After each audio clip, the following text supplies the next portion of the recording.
एक दिन राज्यसभा में चक्रवर्ती जी महाराज बैठे थे। किसी कारणवश उनकी सर की पगड़ी थोड़ा सा तिरछी हो गई। महाराज, ये जो सर की पगड़ी है, अगर ये थोड़ा सा तिरछी हो जाए तो अवश्य किसी बात का संकेत करती है। आज अयोध्या की राज सिंहासन पर बैठे चक्रवर्ती महाराज की सर की पगड़ी थोड़ा तिरछी हो गई, मानो लगा कि जमीन पर गिर जाएगी।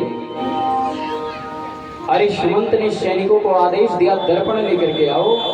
चक्रवर्ती जी महाराज अपने सर की इस पगड़ी को संभाले।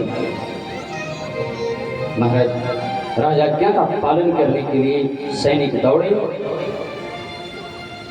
जितने बड़े हमारे चक्रवर्ती जी महाराज, उतना बड़ा दर्पण लेकर के आया है। राज्यसभा में उस दर्पण को रख दिया चक्रवर्ती जी महाराज के सामने। उस सैनिकों ने कहा, महाराज अपने सर के इस ताज को संभालिए। चक्रवर्ती जी महाराज जैसे ही शीशे में देख करके और अपनी पगड़ी को बनाने लगे, उसी समय उनको दिखाई पड़ा कि कान के पास का एक बार थोड़ा फट गया। श्रवण समीप भय सित केसा, स्वामी जी कहते हैं। सित मतलब सफेद रंग के केस, श्रवण मतलब कान के समीप एक बार श्वेत रंग का दिखाई पड़ा। महाराज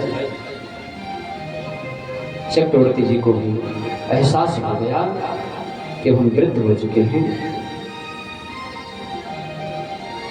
और उस दिन की सभा वहीं पर विसर्जन किए। गुरु वशिष्ठ को बुलवाया है। बुला करके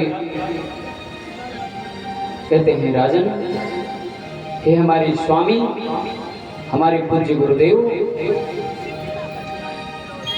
अगर किसी कारणवश राज्य के राजा को कुछ हो जाए तो राज्य को संभालने का अधिकार कुल के गुरु का होता है। इसलिए आप इस राज्य के राजा भी हैं। राजमत कहता है बिना सबके मत की कोई भी कार्य करना नहीं चाहिए। महाराज चक्रवर्ती जी महाराज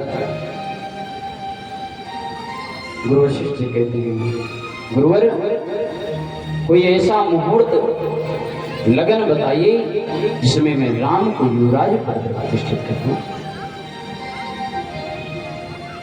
महाराज वशिष्ठ जी अपने नेत्रों को बंद किए और देखा कि राम तो युवराज तब बनेंगे जब आप इस लोक में ही नहीं रहेंगे। अपने मन में ही विचार कर रहे हैं। उन्होंने सोचा इस प्रकार से अगर चक्रवर्ती जी से बताया तो महाराज तो जीते जी सबके समान हो जाएंगे। महाराज वशिष्ठ जी ने कहा, आज का ही मुहूर्त सबसे अच्छा है। इसी वक्त राम को इस राज्य का उत्तराधिकारी बना करके राज्य